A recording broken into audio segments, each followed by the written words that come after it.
Alright guys, a good old rainy day, and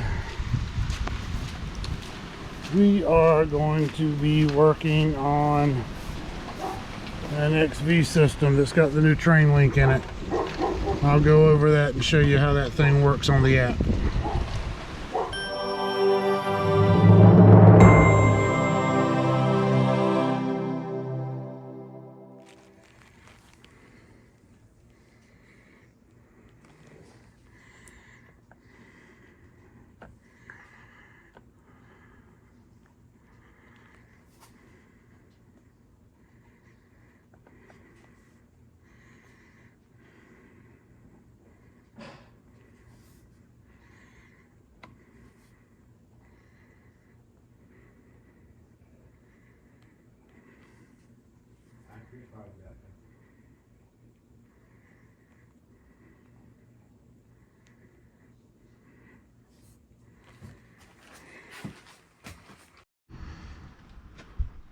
Alright guys, so we're up in the attic. We have an S8 V2 Trane furnace. It's the only furnace right now that's on the communicating Trane Link platform. You saw the Trane Link thermostat, the new thermostats they're using on the communicating equipment. Now they have that used to use the 850 thermostat or the 1050. Now you have to have that thing on the Trane Link, and then you have to put this box in. So the thermostat controls or communicates with this box, and then the box communicates back with the equipment. So now your thermostat comes in two parts. Go figure that. Used to one thermostat controlled everything. Now you got to have that box, and you got to be careful where you put that box. So just adding more. So now you've got to have the new Trane Link app or the Trane Diagnostics app on your phone to get connected into it. You can do it all from the thermostat, but this allows you to Bluetooth into the equipment. So if you are a Trane dealer and you have Trane comfort site access, that's the only way you're going to have access to this app. Go in there, open it up, then we're going to go into search for equipment. Right now it's picking up the furnace, and it's picking up the system controller, which is on the wall. It may get the outdoor unit from up here. It might pop up and go in and out. You have to be closer to the outdoor unit or the equipment that you're working on. But let's see. So we got the furnace. We're going to click on that and let it load up, and it'll give us status. And the thermostat already told us that it was a external switch, which is, you update your setup I don't know how many times. Authenticating, there we are. Okay, so yeah, just more aggravation guys, just more aggravation. It's not that hard for heating and cooling to, it's just not. We make things more complicated than it needs to be. Heat the house, cool the house. There we go. Indoor external switch, and then it'll give you any past alerts in the alert history that's up here. But our current problem is indoor external switch. So I'm going to tap on that, and then it tells you external switch configuration has been enabled. External switch contacts are open at the indoor unit. So an external switch would typically be one of these float switches here, one on the trap. They're going to be wired into the furnace, which I'm going to open that up real quick just to double check. It does say it's configured.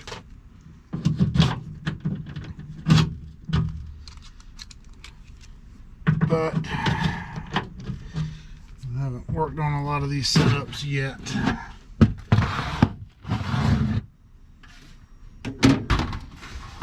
And look at all the flashing lights. What in the world? And that's going to be a COM error. Is there water in the drain pan? Yep, there is.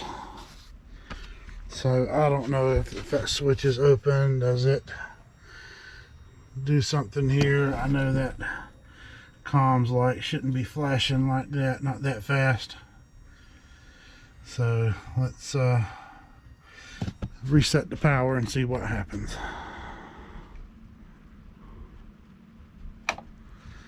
Actually, let me get the drain pan cleared out real quick and see what happens. We'll double check that. So I've got my little pump here that I use when I clear out a drain pan. And we're just gonna take my hose here.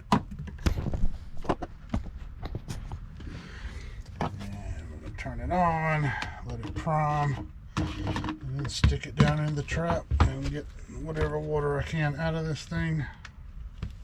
There we go.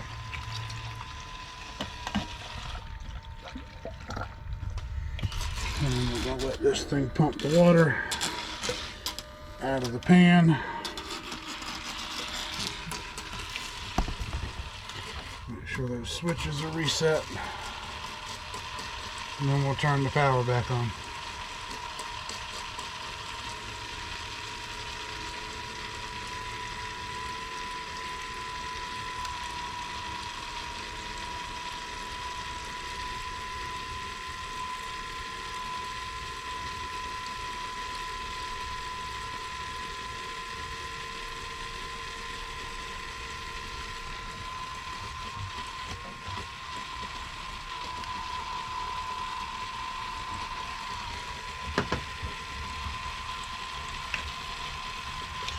Alright, got about most of the water out.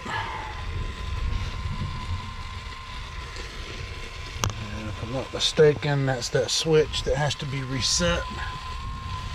And I'll show you that here in a minute. So a new float switch we've started using. So I'm going to leave that in there. I'll gradually pull this out of the pan. Pump the water that's left in it back down in the drain line. There we go. Now, these new float switches that we have don't automatically reset when you set the pump or clear the pan. See, it's in the off red position. So you got to go down here, turn it to green. That resets it. So you got to do it manually. And obviously, we're going to put this one back in there. And you know, because that switch stayed open, it may have constantly been giving that. I guess it goes into a comms fault maybe on that board while that external switch, drop my flashlight, is open. So I'm guessing it goes into a comms error. Got your external switch, you come in here, and there's two wires on this thing that go back to one of these plugs somewhere for your external switch. I'm thinking it's one of those right there. Yep. So that switch right there, you're able to, you got black and red, and you got white and red.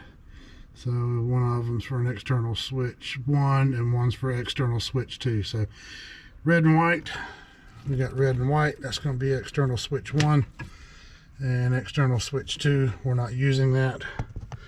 So let's turn the power back on, see if our comms fault clears.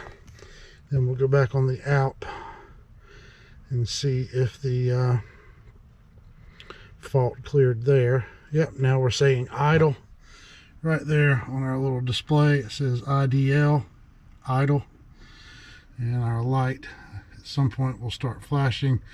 And it'll flash one time for each communicating device. So that'll be one for the thermostat, one for the outdoor unit, and one for inside. So we had a drain problem.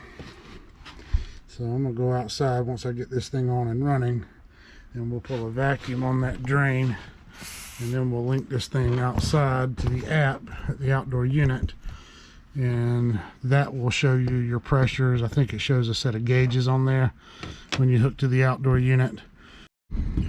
Actually, we're going to try doing this from right here in the attic.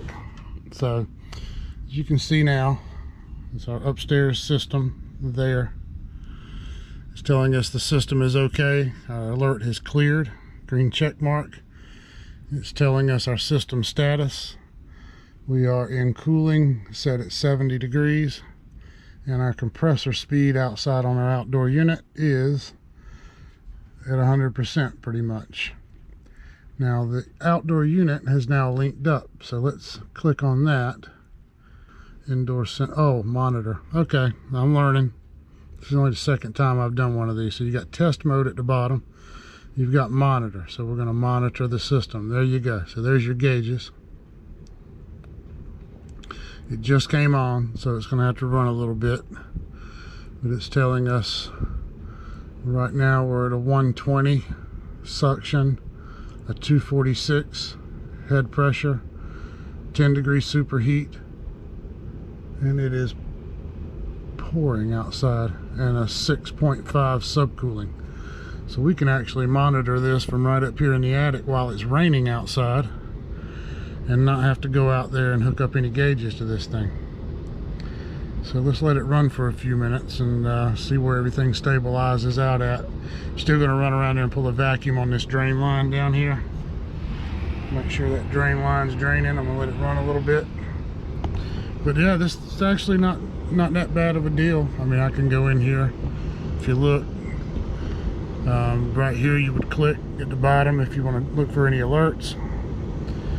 Our alert that we earlier had was cleared.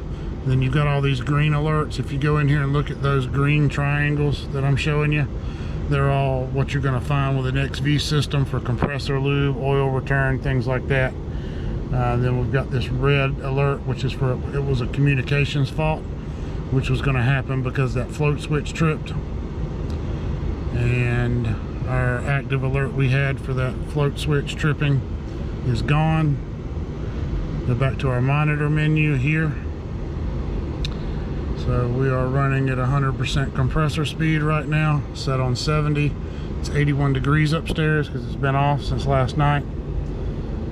Humidity 61%, cooling mode,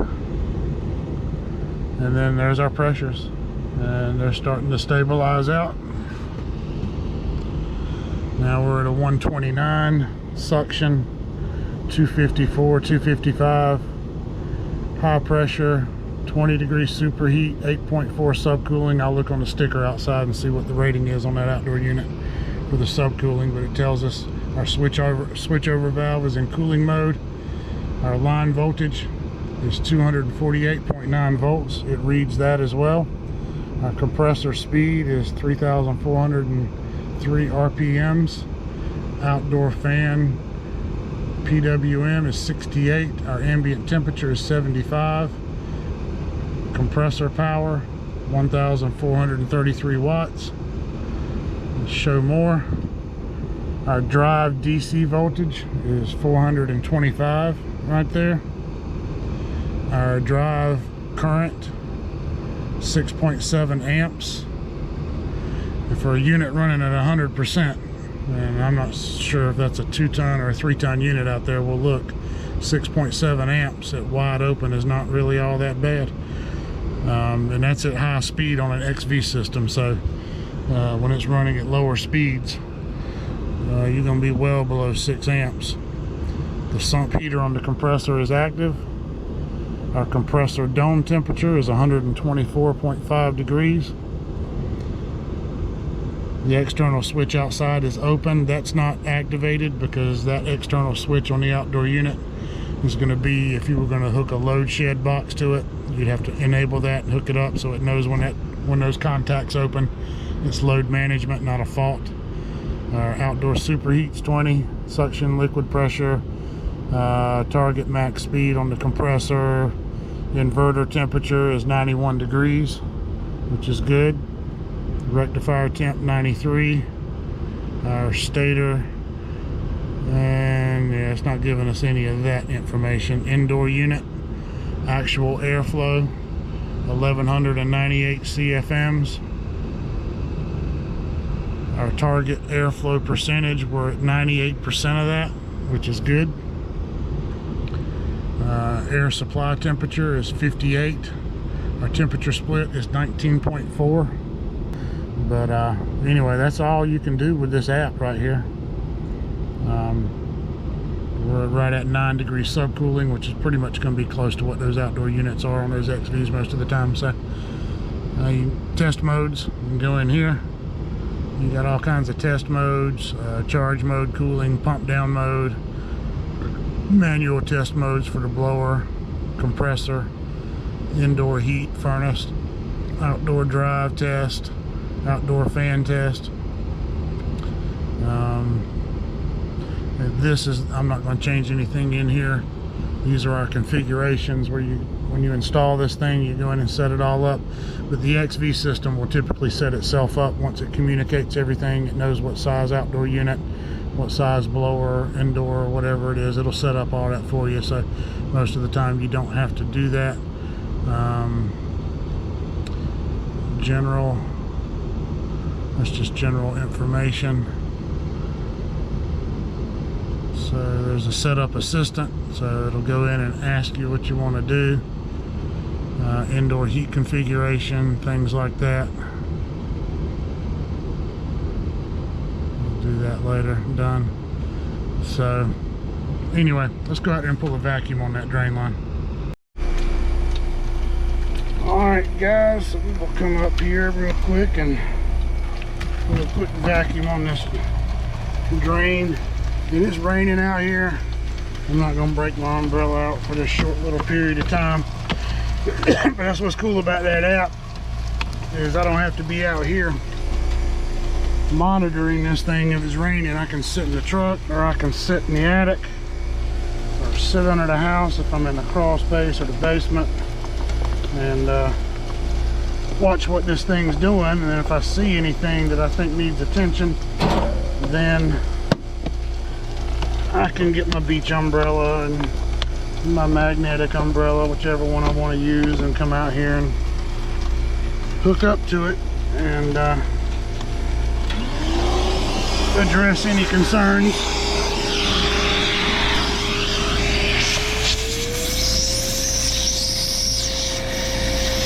Oh yeah. So this was a unit we just installed Monday actually, and I'm guessing it's a slab house, as you can see right down there. I'm guessing we didn't clear this drain line out good, because I know it goes up at 90s right here. There's another 90 behind this wall. Then it goes straight up, and then at 90s again, and goes back over to where the equipment is. So a lot of times you gotta flush these old drain lines when you do a system replacement. Get them cleaned out real good. See, now I got a steady drip. Before I hooked up that shop vac, I didn't have one at all. So I felt some sludge come in that thing. So there's all the crud I got out of that drain line. And there, rust from that original drain, from where that original system was in there, and the coil was rusting, leaving rust in the drain line. So you gotta clean those drain lines out. And guys, if you really want to know if your drain line is clear, put your shop vac bucket under the drain line, go up in the attic, pour a gallon of water through your trap, not your clean out, through your trap, basically through the whole drain line, and come out here and see if your bucket's full. If it is, then you know it all made it from point A to point B. You gotta remember, when you put in a new system, you know, if you're not able to get the whole drain line replaced, you gotta do a good cleaning on your original drain line. But anyway guys, that was just a quick video. It's raining out here, but steady roof water coming off. It's rained about 3 inches in the last 5-6 hours. It's starting to let up a little bit, but it's Friday. Anyway guys, hope you got something out of that video. Just give you a little, open your eyes a little bit to what that new Trane stuff is, and whether you like it or don't like it. It's out there. If you're going to put in variable speed systems from Trane, that's what you're going to have. That app comes in pretty handy. Just one more thing though that you got to deal with, connectivity, stuff like that. Anyway, guys, appreciate you watching, and stay out of the rain. Have a good one.